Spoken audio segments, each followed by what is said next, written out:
మహాపాత్రిసారి యొక్క దివ్య చైతన్యంతో కనెక్ట్ అవుతూ జగద్గురువైన శ్రీకృష్ణ పరమాత్మ యొక్క శక్తి స్థితి జ్ఞానాలను తీసుకుంటూ మనం చక్కగా యోగిరాజా శ్రీ శ్యామాచరణ్ లాహిరి గారి జీవిత చరిత్రలోని జ్ఞానాన్ని తెలుసుకుంటున్నాం మాస్టర్స్. మననశీలుడైన వాడే ముని. మననం ద్వారా రూపొందించగలిగిందే మనస్సు. ప్రాణకర్మ అంటే ప్రాణాయామం చేస్తూ ఉంటే ఒకే రకమైన మత్తు కలుగుతుంది. ఆ సమయంలో ఏది మాట్లాడాలని అనిపించదు. అలాంటి స్థితినే వాస్తవిక మౌనావస్థ అంటారు. కానీ మాట్లాడాలన్న కోరిక ఉండి కూడా ఇప్పుడు చెప్పను, తర్వాత ఎప్పుడో చెప్తాను అనుకుంటూ నిలుపుకునే మౌనం వాస్తవమైన మౌనం కాదు. కోరికలు నాశనమైన తర్వాత మౌన స్థితి దానంతట అదే వస్తుంది. కానీ కోరికలుండగా మౌనాన్ని పాటించటం అనేది జరగదు. చంచల మనస్సును ఆధారం చేసుకుని సత్య దర్శనం అంటే ఆత్మదర్శనం పొందే ప్రయత్నం చేయనంత వరకు అఖండ సత్య దర్శన ప్రాప్తి కలగనే కలగదు. ఆ ఆత్మ సత్యధారణ కోసమే మనస్సును నిరోధించవలసి వస్తుంది. అప్పుడే నిరుద్ధ లేదా నియంత్రణ స్థితిలో ఉన్న ఆత్మ స్వయం ప్రభాలోకం ఉద్భాసితం అవుతుందన్నమాట. వికల్ప శక్తి ద్వారా మనస్సు ఆ లోకాన్ని విభాజితం చేసి పృథక్ భావ రూపంలో పరిణితం చేస్తుంది. ఇది మనస్సు యొక్క స్వభావం. అందువల్ల వికల్ప శూన్య పరమ సత్యాన్ని అంటే ఆత్మ సత్యాన్ని పొందడానికి మనస్సు పైకి వెళ్ళవలసి ఉంటుంది. అంటే ప్రభాసమానస భూమి మీదే పరమసత్యం దర్శనమవుతుంది. ఈ స్థితిలో మతామత ప్రశ్న అనేది ఉదయించదు. మతం, ఈ మతం, ఆ మతం అనేది లేదు. మనస్సు లేని చోట అభిప్రాయం అంటే మతం ఉండనే ఉండదు. కనుకనే మనఃప్రాణాలు రెంటి సత్తను ఆత్మజ్ఞానంలో గతిశీల స్థితిశీలాలు చేయగలిగినట్లయితే యథార్థ భక్తి భగవత్ ప్రాప్తి కూడా కలుగుతాయన్నమాట. కానీ దీర్ఘకాలం సాధన చేస్తేనే కానీ ఇవి కలగవు. భగవత్ ప్రాప్తి మార్గంలో సాగడానికి అన్నిటికన్నా మొదట తన ప్రకృతికి అంటే ఆత్మభావానికి అనుకూలమైన పనులు చేయాలి. అప్పుడే జ్ఞానప్రాప్తి కలుగుతుంది. జ్ఞానప్రాప్తి కలిగిన తర్వాత దాని ద్వారానే భక్తి దానంతట అది పుడుతుంది. అందువల్ల యోగరాజులు ఇలా అన్నారు, గొడేర్ మైలా టాంతే టాంతే సదా హైతే తేమని ప్రాణాయాం కర్తే కర్తే నిర్మల్ హై. అంటే బెల్లపు గడ్డ మీద దుమ్ము దులపగా అది తెల్లబడినట్టే మాటిమాటికి ప్రాణాయామం చేయడం వల్ల మనస్సు నిర్మలము శుద్ధ సత్వాత్మకము అవుతుంది.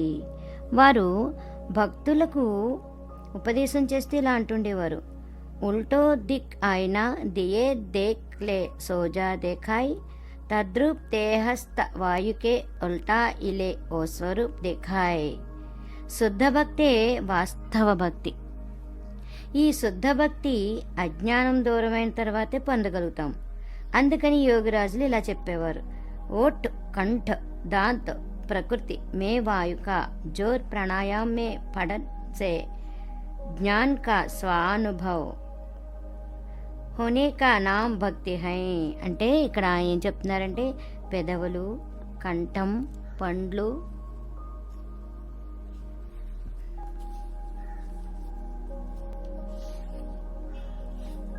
ప్రకృతిలో వాయువు తీవ్రత ప్రాణాయామంలో ఉపయుక్తం కావడం వల్ల జ్ఞానమనే స్వానుభవం కలగటానికే భక్తి అని పేరు అన్నమాట. కానీ మరి అజ్ఞానం ఎలా దూరం అవుతుంది? దీని గురించి యోగిరాజులు ఇలా చెప్పారు, उत्तम प्राण कर्मया प्राणायाम करते रहने से स्वयं ही अज्ञान का पास कट जाएगे. అంటే ఉత్తమమైన ప్రాణాయామం చేస్తూ ఉండడం వల్ల అజ్ఞానం అనే పాసం దానంతట అది తెగిపోతుంది. ఇదే స్వధర్మం. అందుకే భగవంతుడు శ్రీకృష్ణుడు గీతలో ఇలా చెప్పారు, శ్రేయాన్ స్వధర్మో విగుణః పరధర్మాత్ స్వనుష్ఠితాత్ స్వధర్మే నిధనం శ్రేయః పరధర్మో భయావహః. అంటే బాగా ఆచరించిన పరధర్మం అంటే ఇంద్రియ ధర్మం కన్నా తప్పులతో ఆచరించిన స్వధర్మమే అంటే ఆత్మధర్మమే శ్రేష్టమైనది. కొత్తగా అభ్యాసం చేసేవాడికి తప్పులు రావడం సహజం. ఈ అభ్యాసం సాపేక్షమైనది. ఆత్మధర్మ రూపమైన స్వధర్మాన్ని పాటిస్తూ అంటే ప్రాణాయామ సాధన చేస్తూ ఉండగా మరణం సంభవించినప్పటికీ అది శ్రేయస్కరమే. కానీ పరధర్మ రూపమైన ఇంద్రియ ధర్మం ఎప్పటికీ భయావహమే. ఎందుకంటే ప్రాణానికి ఉండే చంచలగతి భగవత్ ప్రాప్తికి అడ్డంకులు ఏర్పరుస్తూ ఉందన్నమాట. ఇందువల్లే జనన మరణాలు తప్పించలేము వాటిని. ప్రత్యక్ష దర్శనం కలిగితేనే కానీ ప్రేమ భక్తి అన్నవి కలగవని చెబుతూ ఉండేవారు యోగరాజులు. పిల్లలు లేనివాడికి పిల్లల మీద ప్రేమ అనుభవంలోకి రాదు కదా. కానీ కొడుకు పుట్టడంతో వాడి మీద ప్రేమ పుట్టుకొస్తుందా? రాదు. అప్పుడే ప్రేమ పుట్టదు. కొడుకును ప్రతిరోజు ఎంతగా చూస్తూ ఉంటాడో, లాలనా పాలనా చేస్తూ ఉంటాడో అంతగానే అతనిలో మెల్లమెల్లగా పుత్రుడి మీద తెలియకుండానే ఆకర్షణ పెరుగుతూ వస్తుందన్నమాట. అలాగే ఈశ్వరుణ్ణి ఎన్నడూ చూడని వాడికి కేవలం ఆయన్ని ఊహించుకోవడం వల్ల నిజమైన ప్రేమ భక్తి ఎలా పుట్టుకొస్తాయి? లక్షలాది మందిలో ఎవరో ఒకరిలో బహుశా పూర్వ జన్మ సంస్కారాల వల్ల అటువంటి ప్రేమ వ్యక్తమవుతూ ఉంటుంది. ప్రతిరోజు ప్రాణాయామ సంబంధమైన యోగకర్మ చేస్తూ ఉండడం వల్ల ఆత్మజ్యోతి ఎంతో కొంత మట్టుకు అవశ్యం దర్శనమవుతూ ఉంటుందన్నమాట. ప్రతిరోజు ఆత్మజ్యోతి దర్శనం ఎంత మట్టుకు ప్రాప్తమవుతుందో అంత మట్టుకే మీలో అజ్ఞాతంగా ప్రేమ భక్తి కలుగుతూ ఉంటాయన్నమాట. మూర్తులన్నీ రూపాలన్నీ ఒక్కడివేనంటూ చెప్తూ ఉండేవారు యోగరాజులు.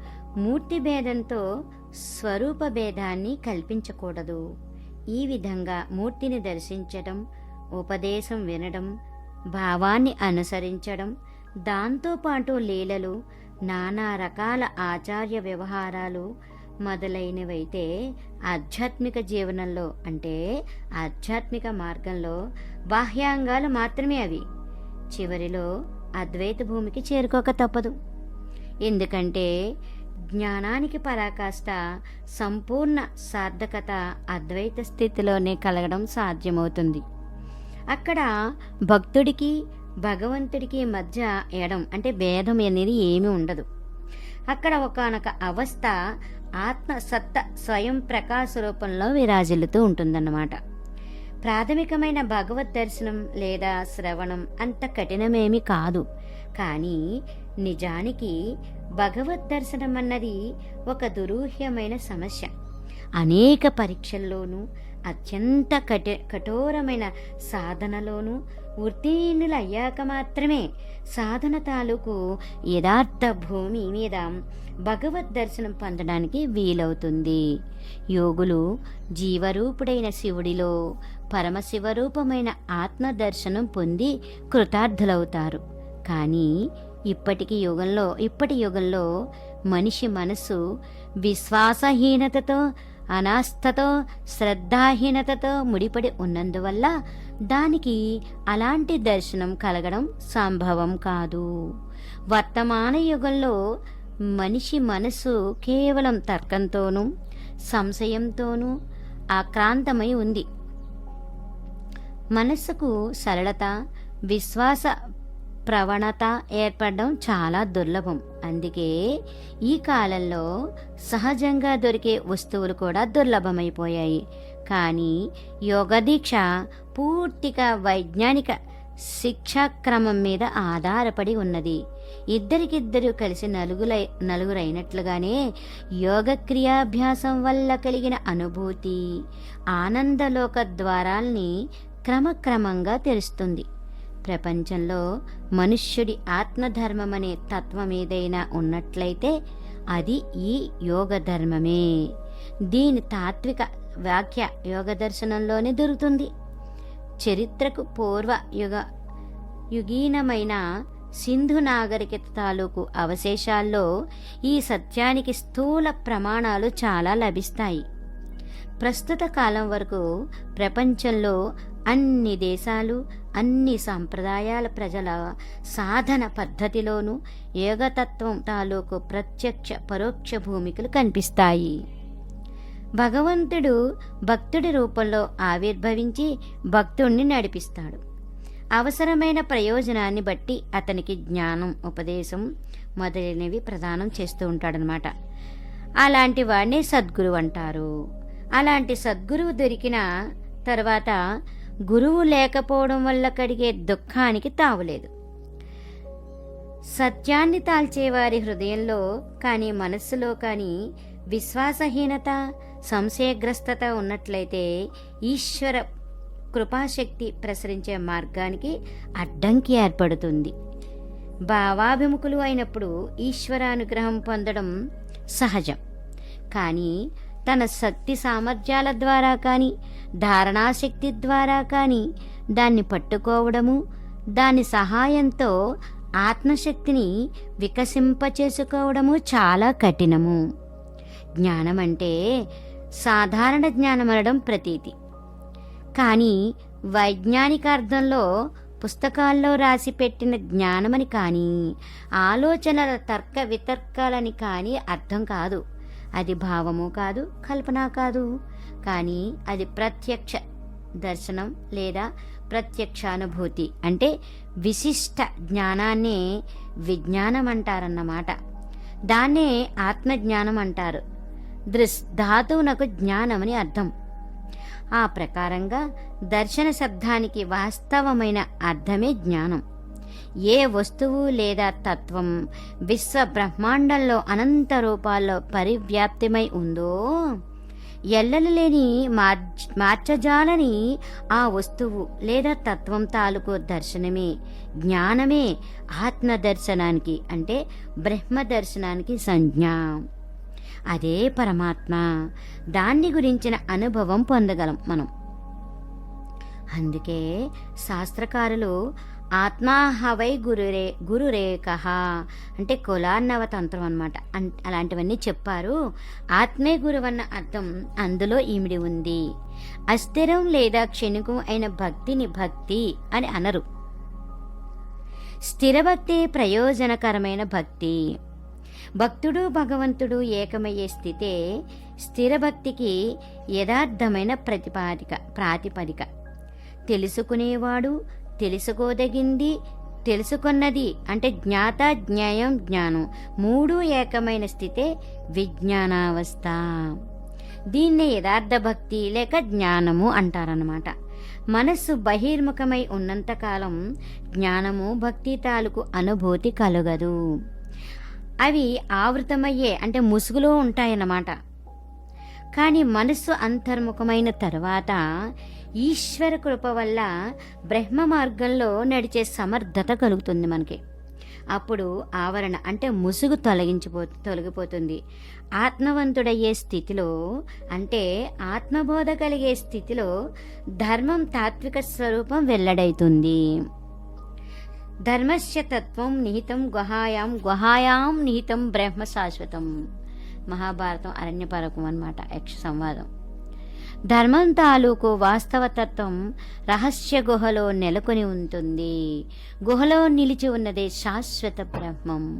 ఈ గుహే కనుక ఏ పర్వత గుహ అయి ఉన్నట్లయితే అందరూ పర్వత గృహాలకు పోయి ధర్మతత్వాన్ని అంటే జ్ఞానాన్ని తెచ్చుకుని వచ్చేవారు. కానీ ఇది మానవ శరీరంలో కూటస్థ రూపంలో ఉండి విరాజిల్లుతున్న గుహ. దీన్ని గగన గుహ అని కూడా అంటారనమాట. కూటస్థం మధ్యలో ఒక చుక్క మాదిరిగా ఉంటుందన్నమాట ఇది. దాంట్లోకి కనుక మనస్సు ప్రవేశించిందంటే చిన్మయమైన అంటే చేతనారూపమైన అణువు ప్రత్యక్షమవుతుంది. అంటే ఒక చిన్మయ ప్రత్యక్ష తత్వం అనుభూతమవుతుందన్నమాట. అప్పుడు ధర్మానికి ఉన్న ప్రకృతి అంటే వాస్తవ తత్వం లేదా గూఢ రహస్యం వెల్లడవుతుందన్నమాట. ఇది కేవలం ప్రాణకర్మ ద్వారానే సంభవం. యోగులందరూ కూటస్థుణ్ణి దర్శిస్తారు. అందువల్ల యోగిరాజులు మార్చి 29వ తేదీన ఇలా రాశారు, సంవత్సరం తెలియదు. अंतर्भेद खुला याने बितर बितर श्वासा चलने का राह मिला मन ध्यान शब्द ये ही असल है इसको యోగి లోగ్ గహర్ కట్టే హై. అంటే లోపలికి చోటికి ప్రవేశించటానికి దారి తెరుచుకున్నది. అంటే లోపలే శ్వాస ఆడే అంటే సుషుమ్న మార్గంలో స్థితి కలిగింది. ఈ స్థితికి చేరి మననం ధ్యానం చేస్తారు. అప్పుడు వినవచ్చే ఓంకార ధ్వని ఇదే అసలైనది, ఇదే సత్యం. యోగులు దీన్నే గుహ అంటారన్నమాట. ఐసా సబ్ బింदी चला देखा बीच में सफेद योनी के ओही बड़ा चांद छोटा जब तब रहे तो उसका तारा कहते हैं ओही चिद है. అంటే త్రికోణ యోనికి లోపల తెల్లటి చుక్క ఆడుతున్నట్లుగా చూశాను. అది పెద్దదైనప్పుడు దాన్ని చంద్రుడంటారు, చిన్నదైనప్పుడు తార అంటారు. అదే బెజ్జం. ఆ బెజ్జంలోకి ప్రవేశించాలి. ఇది తత్వ విశ్వాసం కానీ దార్శనిక రహస్యం కానీ కాదు.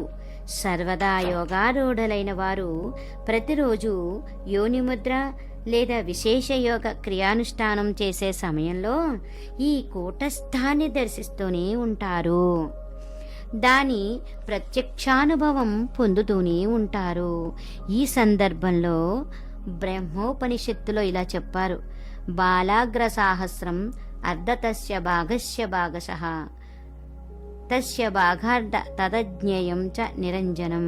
అంటే కూటస్థ మధ్యంలో బిందు స్వరూపంగా ఉన్న అణువు పరిమాణం ఒక వెంట్రుక పై భాగాన్ని 1000 భాగాలుగా చేస్తే వచ్చే ఒక భాగంలో సగం ఉంటుందంట. చూడండి ఎంత చిన్నదో.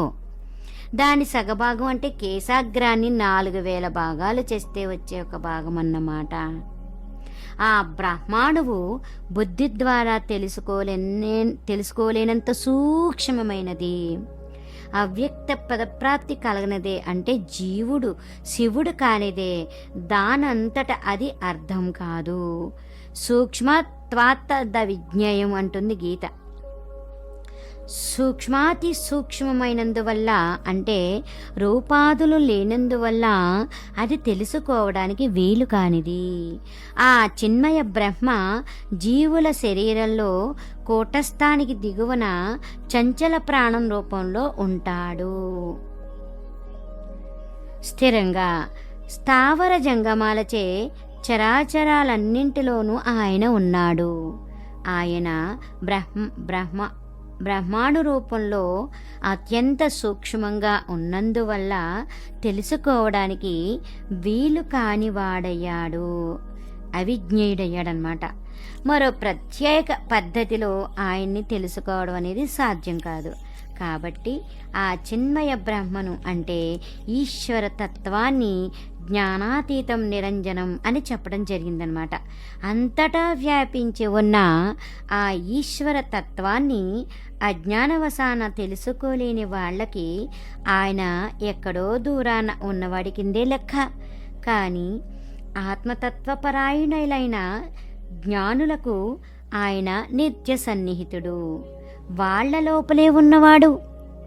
ఆయనే జ్ఞానం, ఆయనే జ్ఞేయం, ఆయనే సాధన ద్వారా జ్ఞానగమ్యుడు. ఈ సందర్భంలో యోగరాజులు ఇలా రాశారు, ఉజియాలే మే సూక్ష్మ వస్తు కా దర్శన్ హోతా హై అంధియాలే మే నహి జైసే సూర్య కే తో జ్యోత్ మే కో ఈ ఘర్ కే భీतर छेद होके आए तो जो धूल सब उठता है एक एक करके सब देखाता है लेकिन छाये में कुछ नहीं, ब्रह्म सूक्ष्मानु सूक्ष्म है इसलिए प्रथम ज्योति में देख लाता हैं। फिर जब अंधकारे के अंक अंक होता है तब अंधकार सब चीज देखने में आता है। याने याने విజ్ఞాన్ పద్ అంటే ఉజ్వలమైన కాంతిలో సూక్ష్మ వస్తువు కనిపిస్తుంది, చీకట్లో కనిపించదు. ఎలాగంటే సూర్యుడి వెలుతురు ఇంటికొండ కన్నంలో నుంచి లోపలికి వచ్చినప్పుడు పైకి లేచే దుమ్ము కణాలు ఒక్కటొక్కటిగా విడిగా కనిపిస్తూ ఉంటాయి కదండి. కానీ చీకట్లో ఏవీ కనిపించవు కదా. ఆ బ్రహ్మ సూక్ష్మాతి సూక్ష్ముడు, అందువల్ల ప్రథమ జ్యోతిలో కనిపిస్తాడు. అయితే చీకటి కన్ను కలిగినప్పుడు ఆ చీకటి అన్నిటినీ చూడ్డానికి పనికొస్తుంది. అదే విజ్ఞాన పదం. ఏ మార్గాన్ని ఆశ్రయించాలో ఎవరైనా కోరుకోవచ్చు, కానీ ధర్మతత్వజ్ఞానం పొందడానికి అతను గృహమేధి అయిన ఈ ఋషి ద్వారా వెల్లడైన మార్గాన్ని అనుసరించవలసి వస్తుందన్నమాట.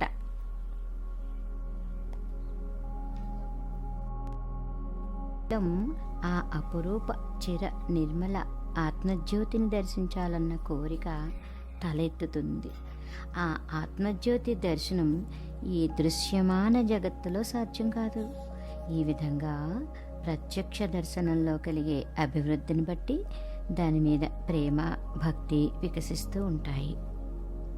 చివరికి రెప్పవాల్చని చూపుతో ఆత్మజ్యోతిని దర్శిస్తూ తన్మయులైనప్పుడు ప్రేమ, భక్తి, రసానుభూతిలో ఉన్నతులైపోతారు. అప్పుడు అజ్ఞాన పాసం దిగిపోతుంది. దాంతో శుద్ధ భక్తి పుట్టుకొస్తుందన్నమాట. మొత్తానికి ఈశ్వర సత్తను దర్శించనిదే ఈశ్వరుడి మీద ప్రేమ, భక్తి కలగడం కల్లా. అది పూర్తిగా ప్రాణాయామంతో ముడిపడి ఉంది. ప్రతి ఒక్క మనిషిలోనూ మూలాధార చక్రంలో కుండలిని శక్తి నిద్రిస్తూ ఉంటుంది. ఈ శక్తిని ప్రాణాయామం ద్వారా మేల్కొల్పనంత వరకు సాధన, భజనాదులు బాహ్యాడంబరాలే అవుతాయి. చచ్చిపోయిన తర్వాత స్వర్గంలో ఆనందము, ఐశ్వర్యము అనుభవిస్తామన్నది సాధన ఉద్దేశం కాదు. అలాంటి భోగప్రాప్తి సాధన లేకుండా ప్రాప్తిస్తుంది. అది కేవలం సత్కర్మ ఫలభోగం మాత్రమే. అసలైన సాధనకు ఫలితం కాదు.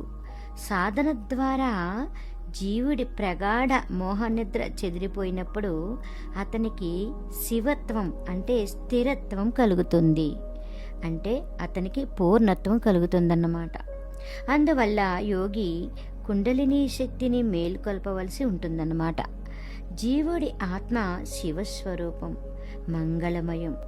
కానీ మోహం, అజ్ఞానం దాన్ని కమ్ముకొని ఉంటాయి. శివరూపమైన ఆత్మ ఆకాశతత్వంలో అంటే విశుద్ధ చక్రంలో శివరూపంలో నిద్రిస్తూ ఉంటుందన్నమాట.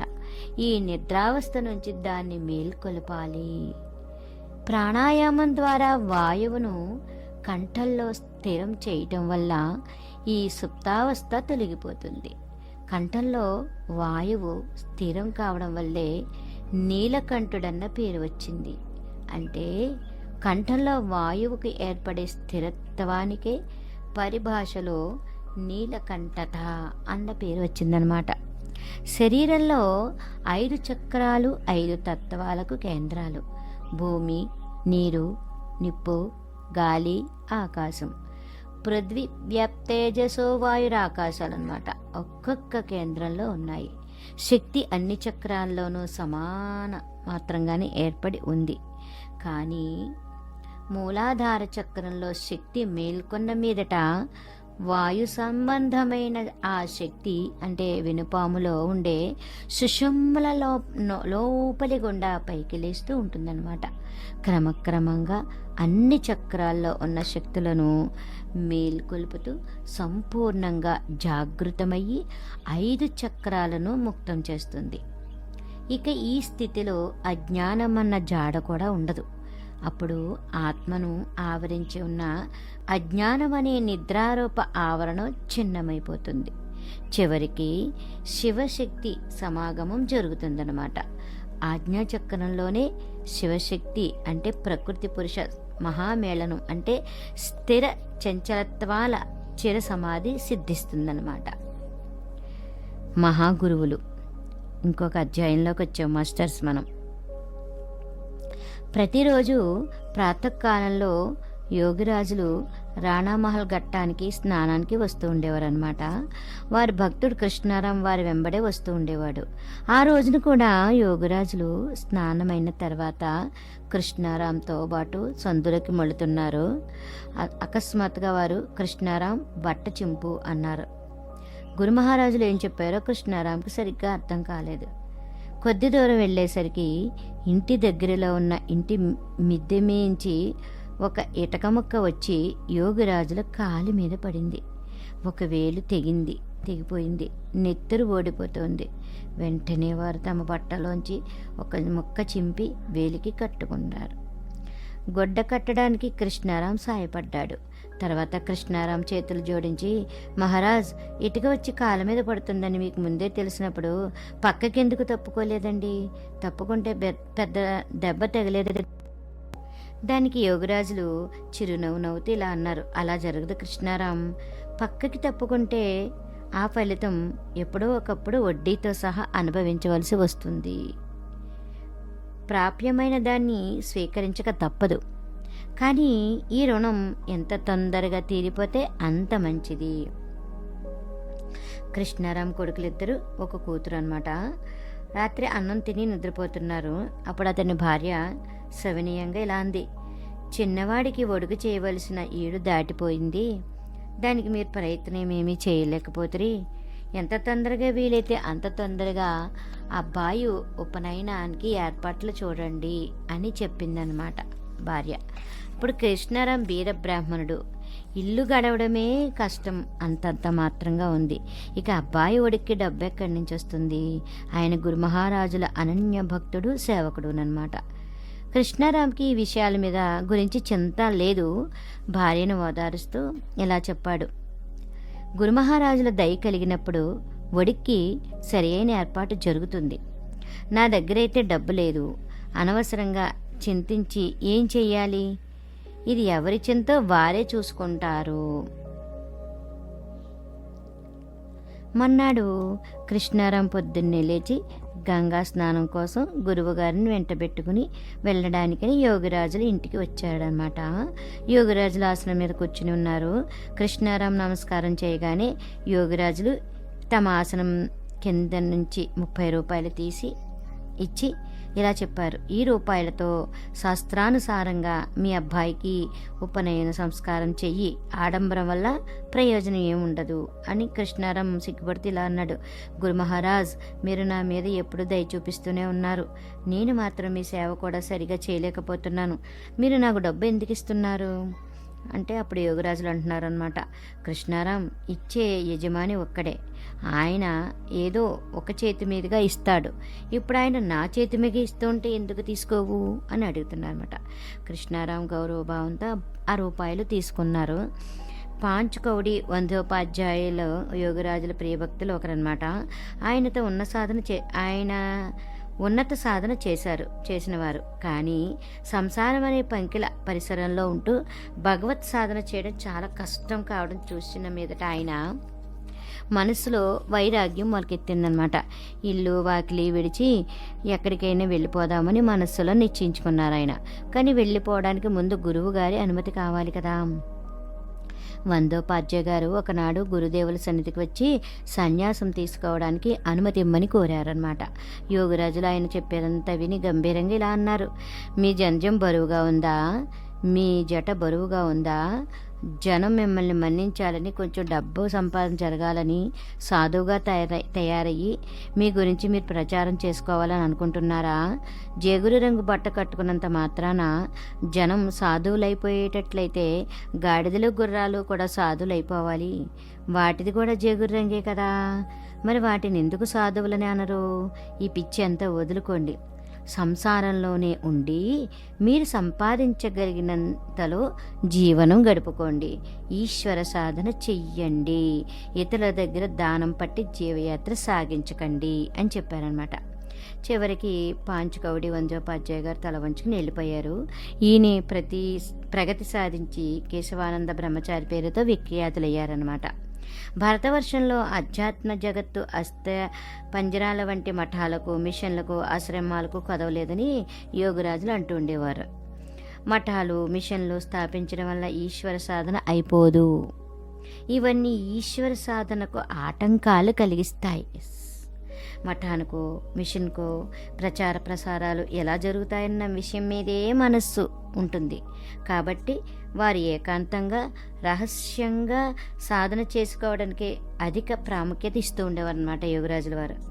వారు చెప్పేది ఏమిటంటే, జేగురు రంగు బట్టలు కట్టుకోవడం వల్ల జనం సాధువుగా గుర్తుపడతారు.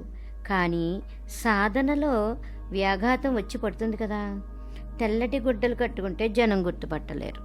సాధన కూడా చక్కగా సాగుతుంది. సన్యాసి జీవనం చాలా కఠినమైనది. ఈ కారణాల వల్లే వారు ఏ భక్తుడికి సన్యాసం తీసుకోవడానికి అనుమతి ఇచ్చేవారు కాదన్నమాట.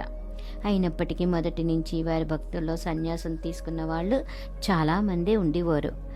గృహస్థుడు సంసారంలోనే ఉండాలని చెప్పేవారు ఆయన. సన్యాసిని సన్యాసాశ్రమంలోనే ఉండమని ఉపదేశించేవారు. ఎవరు ఏ ఆశ్రమంలో ఉంటే దాంట్లోనే ఉంటూ ఆత్మ సాధన చెయ్యాలని వారి ఉపదేశ సారం అన్నమాట. మార్పిడికి అవసరం ఏమీ లేదు. ఆ స్థితిలోనే మేలు జరుగుతుంది. బట్టలు మార్చుకోవడాన్ని కూడా నిషేధించేవారు వారు. రంగు బట్టలు కట్టుకుంటేనే ఈశ్వర ప్రాప్తి కలుగుతుందనేది ఏదీ లేదు. ఎవరికి ఏ దుస్తులు అలవాటో, ఎవరు ఏ పరిసరంలో ఉంటున్నారో అవే మీకు అనుకూలమైనవి. ఆ విధంగా ఉంటూ ఆత్మసాధన చేస్తూ ఉంటేనే జీవితం సఫలమవుతుంది. ఒకసారి యోగిరాజుల శిష్యులైన కేదార్నాథ్ గారి భార్యకు కలరా వ్యాధి వచ్చిందనమాట. ఆమెకు మరణమాసన్న స్థితి వచ్చింది. చిన్న చిన్న పిల్లలు, కూతుళ్ళు, కొడుకులు చాలామంది ఉన్నారు. వాళ్ళని పెంచి పోషించే భారం ఎలా?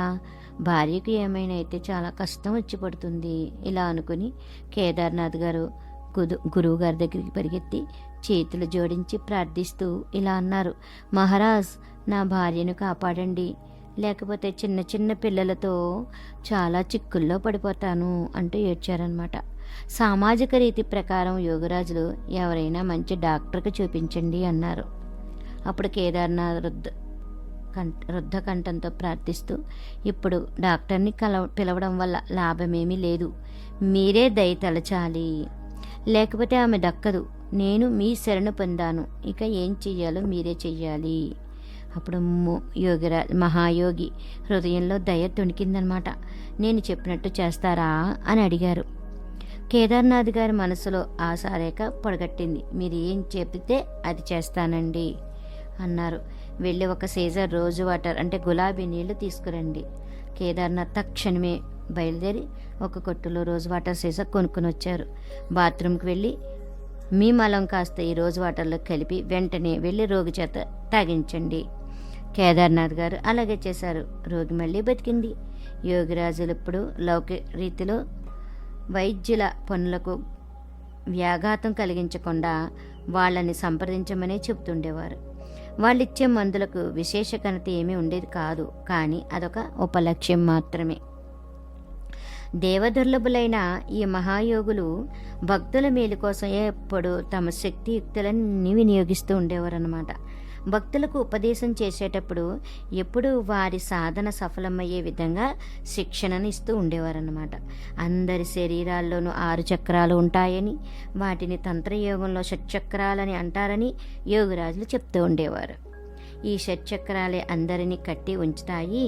మీరు కనుక ప్రాణాయామం ద్వారా అవలంబనారహితులు అంటే ఆధార శూన్యులు కాగలిగినట్లయితే, అంటే శూన్యాన్ని ఆశ్రయించినట్లయితే అవి మిమ్మల్ని ఏమీ చేయలేవు.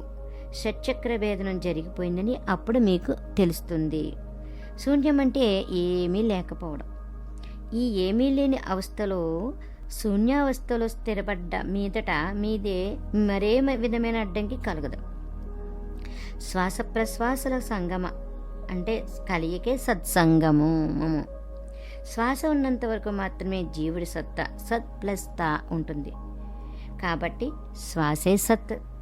ఈ శ్వాస ప్రశ్వాసలతో సంగం అంటే మైత్రి చేసుకోవడం వల్ల శూన్యంలో స్థితి ఏర్పడుతుంది. అప్పుడు కర్తృత్వం చింత, పాపం, పుణ్యం, కోరిక అన్నీ పోతాయి. ఇక స్వభావమే, ఆత్మభావమే కలుగుతుంది. కుండలిని ఆధార శక్తి సుప్తమైనది. ఇది స్థూలాన్ని ఆలంబన చేసుకుని ఆధారాన్ని గట్టిగా పట్టుకుని ఉన్నదన్నమాట. దీనికి ఆధారచ్యుతి కలిగించాలి. అలా జరిగినప్పుడే ఇది శివుడి లేదా శూన్యం ఆశ్రయంలో నిరాశ్రయం అంటే నిరాలంబం అవుతుంది.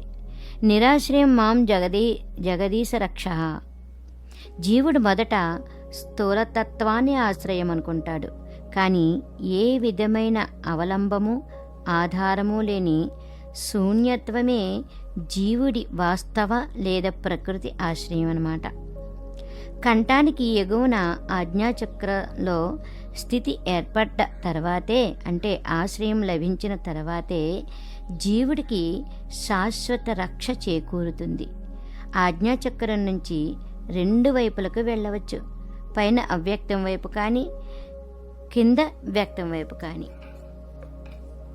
వారి శిక్షణ పద్ధతి స్వతంత్రమైనది.